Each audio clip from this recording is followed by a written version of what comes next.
As more and more Americans take advantage of the internet for shopping, research, and entertainment, some consumers are complaining that certain online companies are taking advantage of them. Now some of those consumers are fighting back in court.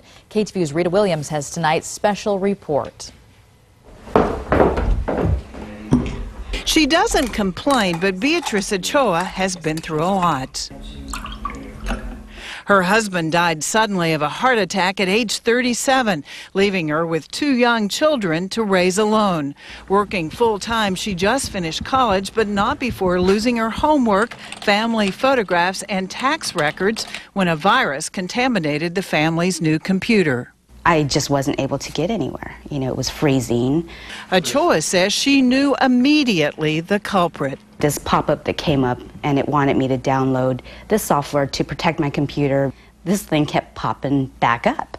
So I was just really frustrated, so I thought, okay, I might as well just do it, and that way it doesn't come back. So New Year's Day last year, she charged $39.95 to her credit card and downloaded Winfixer.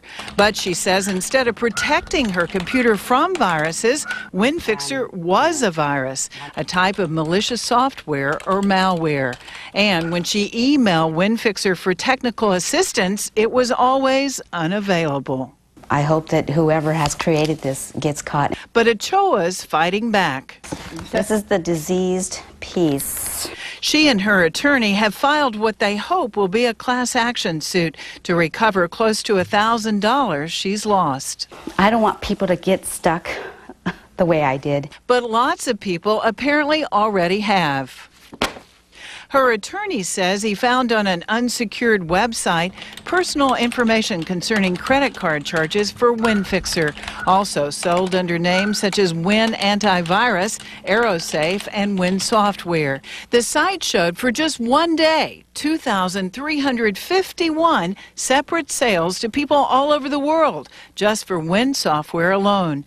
At an average of $40 each, that's more than $94,000 that day, and if that continued for a year, more than $34 million. Somebody's making an awful lot of money. Attorney Joseph Bachner demonstrated one way he says Win malware works. On a clean, virus-free computer, he clicked on a free offer from Winfixer to scan the computer for viruses. This is part of the fraud. It's a very convincing presentation of what a real antivirus program will do. 3 minutes later, Winfixer's answer appears on the screen. Warning, Winfixer 2005 has detected 355 severe system threats on your computer.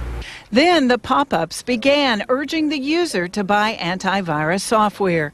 Sometimes Bachner says the malware hijacks browsers so that when you try to go to one company's website, you end up at another, such as VIP Fares, a travel company Bachner says shares the same server and IP address with the malware. It tells us that the same people are controlling the software because they control those machines. But finding those people controlling the machines is not easy in the sometimes murky world of global internet commerce. Bachner says he's found 2 of them to sue. Mark Cohen from Florida, Bachner says, is one of the big fish in the alleged Fraudware scheme that Cohen's bragged in chat rooms that he owns VIP Fares. His position is he's done nothing wrong. He's done nothing improper or illegal, and he's had no ownership interest in those websites. Bachner says James Reno, owner of a site called Byte Hosting, also is behind Win Software. Reno was sued in 2004 by the antivirus giant Symantec for packaging his software to look like Symantec's and for hijacking browsers to send consumers to his site instead of Symantec's.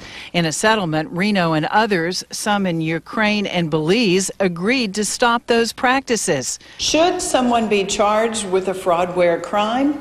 Joseph Bachner says he went to the FBI more than a year ago, but a spokesman here wouldn't say if the FBI is investigating. We're spending way too much time going after kids that are copying music and not enough time going after criminals that are stealing money. Technology analyst Rob Enderle says computer users should only buy antivirus software from reputable companies, and regulators must make sure every internet business gives truthful information about itself so it can be held accountable. They're stealing from people like me. And Beatrice Ochoa says it's time they pay. Rita Williams, KTVU, Channel 2 News.